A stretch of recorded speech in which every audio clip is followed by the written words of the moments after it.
64, perderam agora em 2016, pela família e pela inocência das crianças em sala de aula que o PT nunca teve, contra o comunismo, pela nossa liberdade, contra o Fórum de São Paulo, pela memória do coronel Carlos Alberto Brilhante Ustra, o pavô de Dilma Rousseff.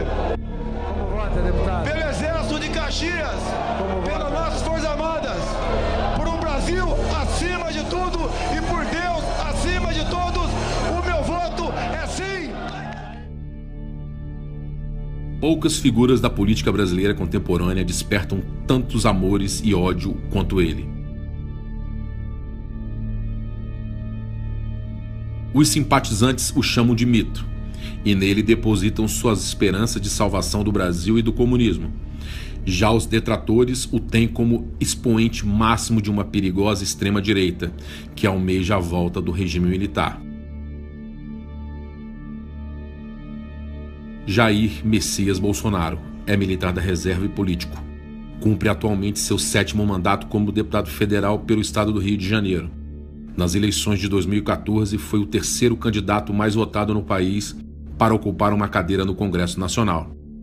Você certamente já viu declarações dele sobre temas como aborto, casamento gay, maioridade penal, pena de morte, talvez nióbio e grafeno. São bem menores. Por outro lado, as chances de já ter tropeçado em qualquer opinião relevante sobre temas econômicos. Não é para menos. São uns temas considerados polêmicos que a falta de papas na língua do deputado rende declarações impactantes que fazem a alegria dos jornais em busca de audiência. Objetivamente falando, Bolsonaro opinando sobre a independência do Banco Central rende menos cliques do que Bruna Marquezine passeando no shopping. Fosse Jair tão somente uma figura folclórica do Congresso Nacional, talvez pudéssemos nos contentar em acompanhar suas desavenças com Maria do Rosário, Jean Willis e companhia. Mas não é o caso. O parlamentar está claramente pavimentando o caminho para disputar as eleições de 2018. Uma parte significativa do mercado financeiro não leva Bolsonaro 2018 a sério. É o típico assunto que, se levantado em mesa de bar, pode provocar pouco mais do que risadas e um ou outro comentário engraçadinho. Ninguém se propõe a pensar seriamente na possibilidade. Na minha opinião, essa postura é um erro perigoso. Perigoso por quê? As primeiras pesquisas de intenção de voto, me abstenho aqui de discutir a qualidade das mesmas, evidenciam que, ao contrário de candidatos nanicos, Bolsonaro tem um eleitorado potencialmente relevante. Aventar uma hipótese nada tem a ver com desejar ou não sua ocorrência. Pouco importa o que penso ou o que você pensa sobre Bolsonaro. O fato é que, se ele realmente está na disputa presidencial, é prudente ter alguma ideia do que esperar caso sua candidatura ganhe tração. No mínimo, porque isso tem o potencial de afetar os seus investimentos. Tenho, evidentemente, meus posicionamentos políticos pessoais, a quem porventura tenha dúvidas. Minhas opiniões se encontram predominantemente nos campos conservador e liberal, mas tanto quanto possível. Não acredito em isenção e nem quero que você pense que sou isento. Pretendo deixá-los de lado aqui. O meu foco é orientá-lo para, em qualquer cenário político e econômico, fazer você ganhar dinheiro e proteger seu patrimônio, independentemente de minha posição política. Este é um relatório escrito por mim, com a minha forma de avaliar o país. Cada um dos pensadores da Inversa tem suas próprias visões políticas e econômicas, que serão manifestadas em suas respectivas newsletters. Você não precisa concordar com nenhum de nós, mas saiba que vamos sempre buscar as melhores orientações de investimentos para quaisquer que sejam as realidades brasileira e mundial.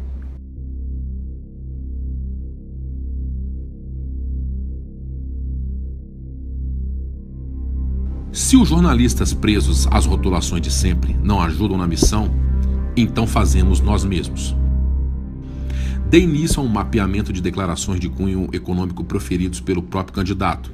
Estou recorrendo exclusivamente a entrevistas em vídeo, de forma a eliminar qualquer risco de citações apócrifas e ou enviesadas por terceiros.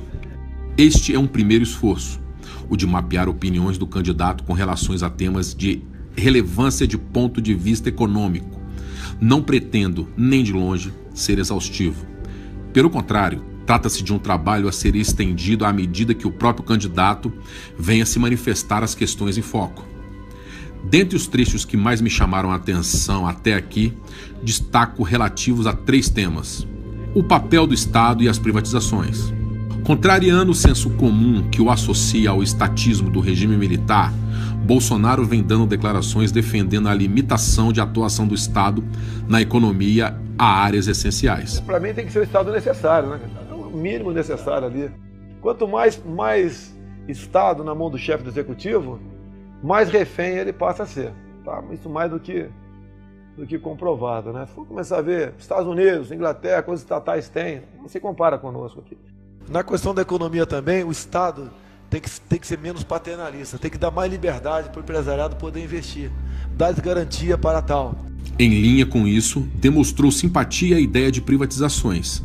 Chama atenção especialmente a menção explícita à Petrobras. E a questão da Petrobras, há pouco tempo se discutia aí de privatiza ou não. Até, se eu não me engano, na reeleição do Lula, né? Ou na primeira eleição da Dilma, isso foi colocado em negociação e a esquerda defendendo ela manter-se como está, porque com o nome Petrobras, se não me engano, ela seria era a senha para ela ser privatizada. Você vê hoje em dia, o que interessa quase o pré-sal para a gente? A Petrobras não tem como explorar, não tem recurso para tal. O americano passou aí a usar o gás do xisto, né? Menos dependência de petróleo. Fim do embargo, o Irã agora, mais 1 milhão de barris de petróleo, pelo menos por dia, no mercado. O preço do petróleo está lá embaixo, né? Chegou a bater $140, agora está na faixa de 45. Okay? Tem um lado bom, né? A Venezuela aí chega no fundo do poço mais rápido para ver se aquele povo sai daquela cadeia o mais rápido possível, né? E nós aqui estamos com problema. Okay? Nós aqui crescemos 2,5 milhões de habitantes por ano. De um dia para o outro são mais 8 mil, né, tirando os mortos. E você precisa, por dia, mais ou menos, né, mais 8 toneladas de comida na mesa por dia. Né? Por ano, mais 2.500 toneladas de comida, seja aterro sanitário, problema de poluição, transporte, água, saúde, violência explode. Okay? Então a questão voltando à questão do Estado, o Estado não tem que dar vazão a muitas dessas coisas aí. Okay? Você tem que partir, no meu entender, para privatizar o máximo que você puder. Comércio internacional. Bolsonaro parece propenso a perseguir maior autonomia na construção de acordos bilaterais de comércio. Faz críticas pesadas ao Mercosul. Parece bastante claro que, na hipótese de sagrar-se presidente, envidaria esforços no sentido de retirar o país do bloco. O Brasil está amarrado ao Mercosul. O Brasil fez miséria para que a Venezuela também entrasse no Mercosul, inclusive criando um problema diplomático com o Paraguai, que agora vai começar a não mais vender o excedente da energia de Itaipu para nós, vai usar talvez na produção de alumínio em seu país. A economia nossa não pode continuar sendo voltada apenas para o Mercosul ou para o viés ideológico. Nós temos que abrir para o comércio do mundo todo. Um país que se fecha no seu mercado por viés ideológico, a consequência é isso que está aí. E para você reabrir esses mercados, que sejam por melhor acordo possível, você leva no mínimo a 3, 4 anos para você poder respirar nessa área. Enquanto nós não mudarmos essa política em nosso país, enquanto nós nos aproximarmos verdadeiramente da Europa, da América do Norte e da Ásia, e abandonarmos aqui o Mercosul, você pode até fazer negócio. Nós não podemos deixar de continuar importando o gás da Bolívia. Há interesse para eles. Você não pode continuar fazendo muito negócio aqui na América do Sul, mas não dessa forma. Se desprender, né? Você tem que desprender. Você, para fazer um negócio qualquer com qualquer outro país, você tem que pedir bênção ao Mercosul. Geralmente a nossa política vai para o espaço. Então você tem que botar gente com a mente aberta, que vá para um estado mínimo e busque negócio com quem tem tecnologia. Em substituição ao mercado comum, acordos bilaterais. Parecem claras alusões aos caminhos escolhidos por Reino Unido no Brexit e pelos Estados Unidos por ocasião da desistência do Acordo Transpacífico e da renegociação dos termos do NAFTA. Se livrar das amarras do Mercosul, partir para o bilateralismo, como o Trump fez. Política industrial e agronegócio. A exploração de recursos minerais é objeto frequente de declarações. Bolsonaro dá sinais de flexibilização a barreiras impostas ao setor, principalmente com relação à exploração em áreas atualmente demarcadas como reservas indígenas e outras áreas, sujeita a restrições, mas também critica a exportação pura e simples das commodities. Defende, pelo contrário, uma agenda mais próxima do desenvolvimentismo, com a priorização da industrialização das mesmas em território brasileiro. Minério de ferro. Você não pode continuar exportando minério de ferro in natura. Você tem que ter uma siderúrgica, pelotizá-lo, agregar trabalho. Nós não podemos continuar exportando um navio de minério de ferro e recebendo uma canoa de aço ou uma jangada de laptop em troca disso. Nós não temos um Vale do Silício, não temos aqui como aproveitar essa massa humana maravilhosa que nós temos, que são pessoas que pesquisam, que buscam desenvolvimento. Tá? Essas pessoas, você não valoriza essas pessoas.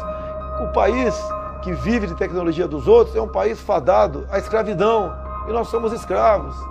Além de louvar frequentemente a relevância do agronegócio para a economia brasileira, Bolsonaro volta a questionar as restrições impostas ao setor por conta de políticas ambientais. Entrar aqui na questão do agronegócio de cabeça, não podemos tratar o produtor aí como bandido. A questão de reservas indígenas, área de proteção ambiental, parques nacionais, estação ecológica. Quem está de paletó e gravata vai me chamar de bandido, nunca mais volta nesse cara. Eu não posso, pensar e um dia decidir as questões do Brasil mentindo para você. Não posso fazer isso. Continue escolhendo esses que estão aí. Mas isso daí tem sufocado o agronegócio.